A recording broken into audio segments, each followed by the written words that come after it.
Doctor Carlos Fernández Cueva, ¿qué tal, Carlos? ¿Qué tal, Octavio? ¿Cómo Del estás? espacio de psiquiatría, y el tema de hoy es estrés, algo que nos afecta y bastante, pero vamos a definir un poquito, hacer un poco de historia del estrés. Bien, antes que nada, bueno, sería bueno decir que el término es un término anglosajón, es decir, no tiene una traducción exacta al español. Bien. De todas maneras, sí, conviene hacer en esto un poquito de historia para ir entendiendo y entender realmente en la profundidad y poder diferenciar de esta cuestión cotidiana. Todos decimos, por ahí estoy estresado.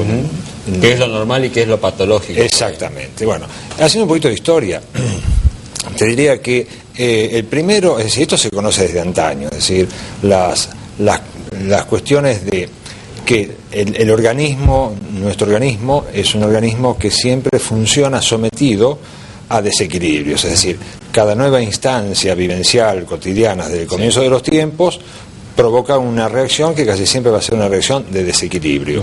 Ese desequilibrio va a necesitar una conducta de adaptación de nuestro organismo hasta que se produzca el nuevo desequilibrio, que es lo que la vida cotidiana nos somete diariamente.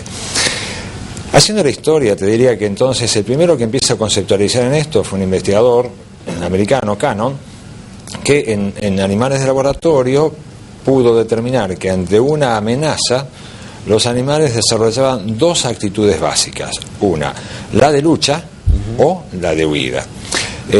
Otro investigador, Hans Seyle, contribuyó en todo esto en el año 1935 en un fabuloso trabajo que se llamó Síndrome General de Adaptación, a categorizar todas estas reacciones ante una amenaza hostil, y la completa, fíjate vos, casi 40 años después, en el 74, aclarando el concepto de estrés y de distrés, es decir, del estrés normal, diferenciándolo del estrés patológico, es decir, de la respuesta adaptativa fisiológica normal ante un evento, de la respuesta desadaptativa patológica, que es lo que nosotros comúnmente llamamos estrés, pero que en realidad el término correcto sería distrés. Lo que la gente comúnmente sufre, ¿qué es? ¿Estrés? Lo que la gente comúnmente sufre como patología es el distrés, es decir, la conducta desadaptativa. Bien.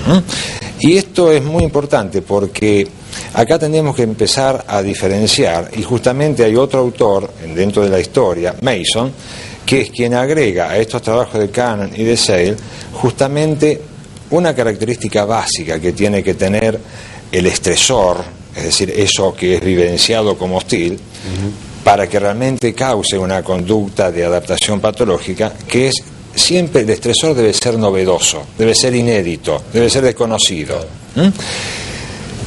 Y además, este autor introduce justamente con esto la necesidad de justamente evaluar por qué un individuo reacciona ante un mismo evento de manera distinta al otro. Y eso es nada más y nada menos que por la relevancia psicológica que la persona le da a ese elemento agresivo, hostil, demandante. O sea, de toda parte de uno, digamos. Exactamente, es decir, eso te diría que es lo más importante. Por supuesto que todas estas cosas, cuando hablamos de estrés agudo, es decir, de un estrés en un momento determinado, que el estímulo pasa y cesa rápidamente, de un estrés crónico, es decir, sostenido en el tiempo, todos esos eventos de conductas fisiológicas, adaptativas, que intenta nuestro organismo responder, en estas condiciones, con el avance de las neurociencias, estamos, te diría, a la altura de poder diagnosticarlas, es decir, todo lo que pasa a nivel psicológico, neurológico, inmunológico y endocrinológico,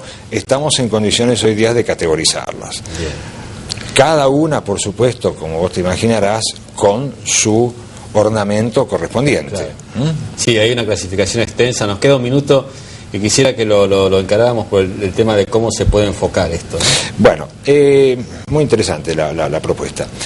Aquí hay que diferenciar, por ejemplo, lo que es un estrés agudo, y hay que diferenciarlo y asociarlo al mismo tiempo con lo que es, por ejemplo, un trastorno por un estrés postraumático, que es ante una situación vivenciada o una situación catastrófica, que la persona lo sigue vivenciando tanto cognitivamente como biológicamente como en forma crónica. Es decir, ese evento traumático, un accidente automovilístico, un incendio, la gente que sobrevivió a las Torres Gemelas, sigue teniendo flashes retroactivos como si siguiera vivenciando la cosa como si hubiera sucedido en ese momento.